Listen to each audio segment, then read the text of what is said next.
warahmatullahi wabarakatuh. Salam sejahtera bagi kita sekalian. Om Swastiastu, Budaya, salam kebajikan. Sebelum saya mulai, saya lihat teman-teman juga mau kita yel-yel. Kalau saya bilang Horas Esperi, saya jaya ya.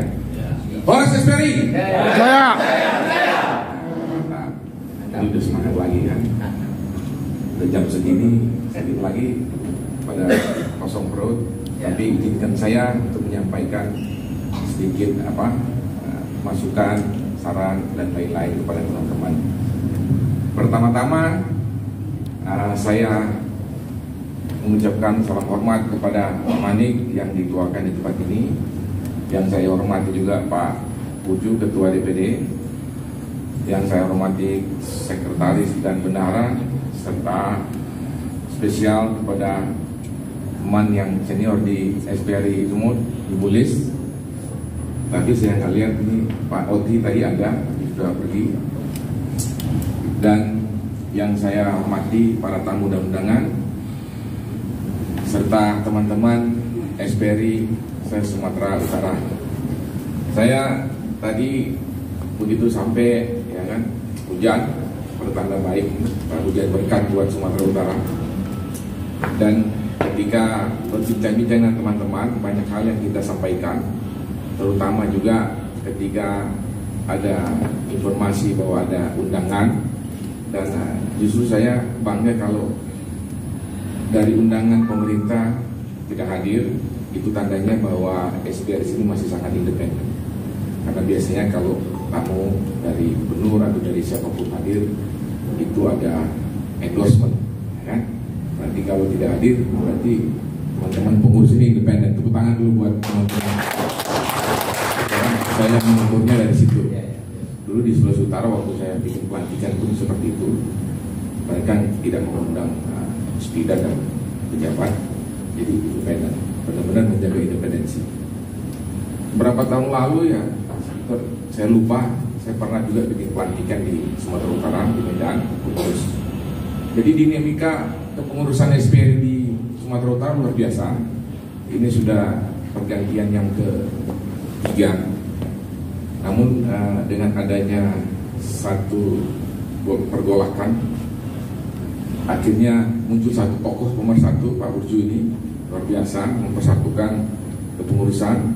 Semoga teman-teman pengurus yang lama yang memiliki sejarah ikut membangun SPRI itu bisa dirangkul. Jadi tadi saya sempat komunikasi dengan mantan ketua SPRI Sumut, Pak Davis, bentar malam kita bisa audiensi berbincang-bincang, berdiskusi. Tapi intinya bahwa kami dari DPP hanya memberikan satu masukan bahwa SPRI sudah meletakkan dasar perjuangan pers. Kita memperkasai, memobilisasi pergerakan pers di Jakarta sejak tahun 2018. Pertama kita memulai dengan menggugat di PN Jakarta Pusat tentang peraturan-peraturan Dewan Pers yang sangat diskriminatif terhadap pers lokal, kemudian dengan media-media lokal. Ada banyak wartawan di seluruh Indonesia yang dikriminalisasi dengan rekomendasi Dewan Pers bahwa wartawan maupun media yang memberitakan hal-hal berkaitan dengan sosial kontrol itu belum diverifikasi oleh Dewan Pers dan wartawannya belum KW atau uji kompetensi wartawan. Nah, kami membuat gerakan pers itu tahun 2018, kemudian 2019 dari Mumbes sampai dengan Kongres. Akhirnya Dewan Pers Indonesia yang sebetulnya bukan Dewan Pers tandingan, tapi adalah wadah komunikasi teman-teman wartawan, organisasi-organisasi yang dulunya adalah konstituen, kemudian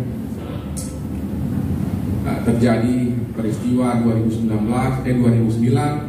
pembuatan Dewan Pers, lalu kemudian Dewan Pers semena-mena membuat peraturan dan menetapkan bahwa anggota Dewan Pers itu berhak konstituen, peraturan Dewan Pers tentang statuta.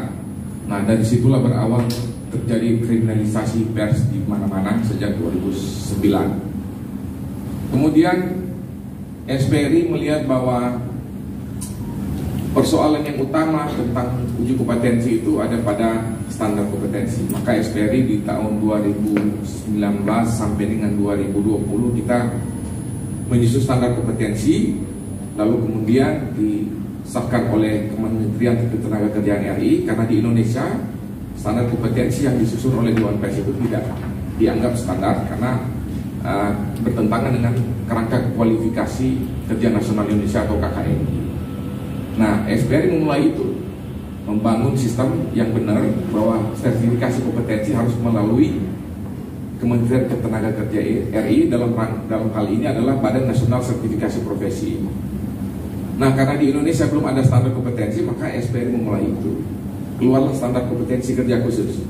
Dan situlah modal SPRI mendirikan LSP, kemudian terlisensi pada tahun 2021. Kita memulai sertifikasi dan sudah berlangsung di seluruh Indonesia, termasuk di Medan, di Tapanuli Utara yang ada di Sumatera Utara. Ini sebuah kebanggaan bahwa SPRI mampu mendirikan sebuah lembaga yang melakukan sertifikasi yang diakui oleh negara. Sertifikat pun berlogo Garuda, kemudian sertifikatnya itu dicetak oleh Peru-Peruri, bukan dicetak oleh LSP, tapi atas nama negara diberikan kewenangan kepada LSP untuk mensertifikasi teman-teman di seluruh Indonesia secara resmi berdasarkan standar kompetensi yang ada. Nah, SPRI tidak berhenti di situ. Kami tetap melakukan. Terakhir kita melakukan uji materi tentang undang-undang pers. Bagaimana peraturan Dewan Pers itu kita uji, apakah benar memang dia punya kewenangan membuat peraturan. Karena itu menurut kami itu bertentangan dengan norma, ya kan, hak konstitusi organisasi pers.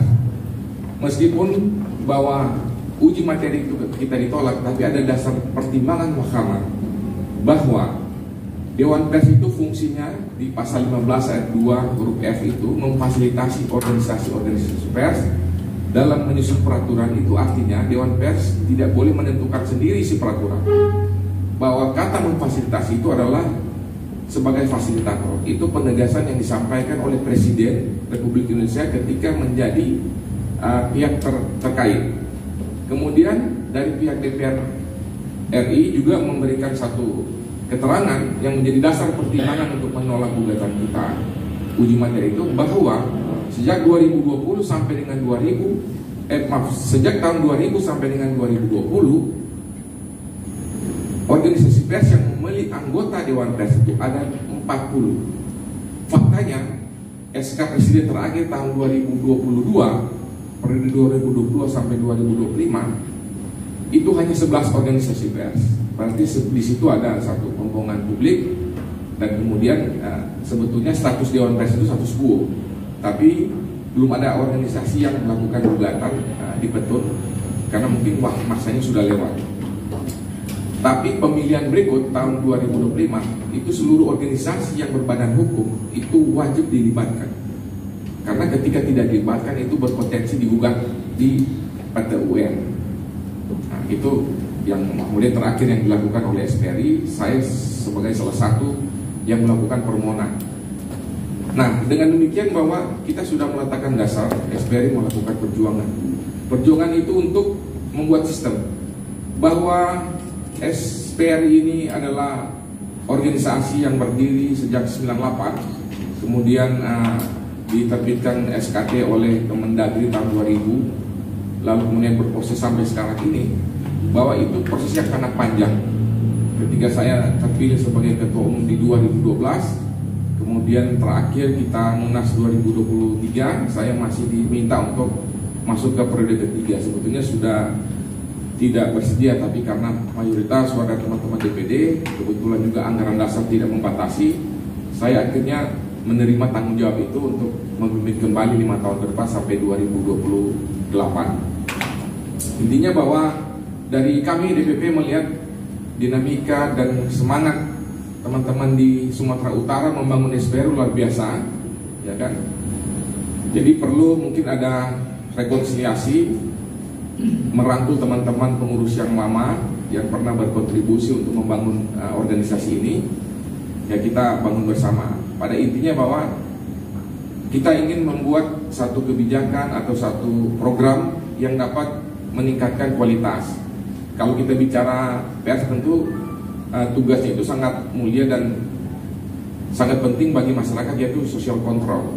Kalau fungsi social control dilaksanakan oleh orang-orang yang tidak kompeten, itu tentu akan berdampak atau resikonya sangat besar ketika dia menjalankan praktek jurnalistik tanpa ada kompetensi. Nah, SPRI sudah menyiapkan wadahnya melalui LSP, kemudian itulah yang sedang diterapkan. Ya, saya berharap teman-teman DPD dan DPC nanti akan menyusun program untuk sertifikasi kompetensi wartawan lewat LSP Pers Indonesia yang ikut didirikan oleh SPRI. Sehingga pada gilirannya akan ada sistem yang kita coba diatur di pusat, bahwa ketika belanja iklan, tadi saya sudah bicara panjang lebar, saya tidak bisa kemukakan di sini, agak panjang bicara soal belanja iklan, bahwa itu potensinya sangat besar. Saya sudah bicara tadi dengan Pak Burju, dengan beberapa pimpinan pengurus, sehingga ke depan nanti mungkin teman-teman dari DPD punya satu program yang membahas tentang potensi belanja iklan di daerah, sehingga potensi belanja iklan itu bisa jadi sumber PAD yang baru, ya kan? Kalau misalnya di kabupaten kota adanya perda tentang reklame, di provinsi nanti akan ada perda tentang belanja iklan. Nah, itu belum ada di seluruh Indonesia. Sementara iklan-iklan yang dimuat di media nasional itu semua pajaknya itu dipungut berdasarkan pajak negara, pajak itu langsung ke pusat. Padahal sebetulnya kan yang belanja produk-produk ini kan masyarakat lokal. Nah, seharusnya dia kembali dalam bentuk belanja iklan yang salurkan lewat perusahaan-perusahaan, ada pemerintah pusat, pemerintah daerah pun kalau dia mau melakukan sosialisasi menggunakan media sebagai sarana sosialisasi, itu adalah bentuk belanja iklan. Nah, itu yang harus diupayakan oleh teman-teman menyusun naskah akademis, karena di tahun 2020 lalu, pada 2019, pada 2020 DPD SPRI di Sumatera Utara sudah pernah membuat satu kegiatan namanya diskusi tentang potensi belanja iklan itu, dan yang difasilitasi oleh DPRD Provinsi Sumatera Utara. Nah, ini sebetulnya satu modal besar untuk ke depan nanti ada kontribusi apa yang dilakukan oleh SPRI. Kita nggak bicara gagahan, ini ada organisasi lama, organisasi konstituen Dewan Pers. Terus yang kamu lakukan untuk kesejahteraan wartawan apa? Kan wartawan itu sejahtera kalau medianya itu, mohon maaf ya, dia menggaji wartawan. Tapi faktanya dari riset yang dilakukan oleh SPRI pusat, 90% media online itu, di atas 90% lah, sekitar 90 kalau nggak salah, saya lupa angkanya, ada tidak sampai 100%, ada 95 atau 96% media online di seluruh Indonesia itu tidak memberi gaji kepada wartawan. Jadi wartawan itu melakukan kegiatan jurnalis itu berdasarkan insentif yang dia dapat, ada misalnya ada iklan, gitu kan? Nah, dia dapat presentasi dari situ. Kalau dia dapat imbalan ketika dia berkawan dengan pejabat A, pejabat B, narasumber A, narasumber B, orang itu memberikan reward. Nah, sebetulnya itu dalam tanda petik yang mengurangi independensi, tapi no other choice. Itu adalah satu fakta yang menjadi pekerjaan rumah organisasi pers di seluruh Indonesia, termasuk SPRI Jakarta. Itulah yang saya bilang bahwa kita punya pekerjaan rumah yang sangat besar, bagaimana mensejahterakan wartawan. Wartawan itu sejahtera dari iklan. Kalau medianya nggak ada iklan, dia hidup dari mana? Nah, itu benar-benar sesuatu yang sangat krusial perjuangan kami di DPP, karena kita melawan oligarki, kekuatan oligarki yang menguasai di pers. Karena selama pers Indonesia ada, sejak Orde Baru pun itu, karena dulu kan sangat sulit mendirikan media, harus ada SIUP. Saya merasakan itu dengan teman mendirikan koran mingguan, sekalipun begitu susahnya dapat SIUP. 2 tahun baru mulai keluar SIUP, lalu mendirikan itu, dan biaya cetak mahal, sementara iklan sangat sedikit. Semua dikuasai oleh media-media pusat. Nah, ini yang mungkin harus ada satu dorongan dari SPRI di provinsi, mendorong pemerintah membuat satu regulasi lewat perda, sehingga distributor barang-barang yang dijual di daerah, mau dia Wings Food, Garuda Food, Honda, semua distributor bahan makanan, handphone dan lainnya itu, mereka harus menyisihkan belanja iklan. Kalau misalnya contoh ya, misalnya Garuda Food atau Honda beriklan tahun ini di secara nasional 1 triliun atau 10 triliun, minimal dia harus menyisihkan sedikit untuk di Sumatera Utara.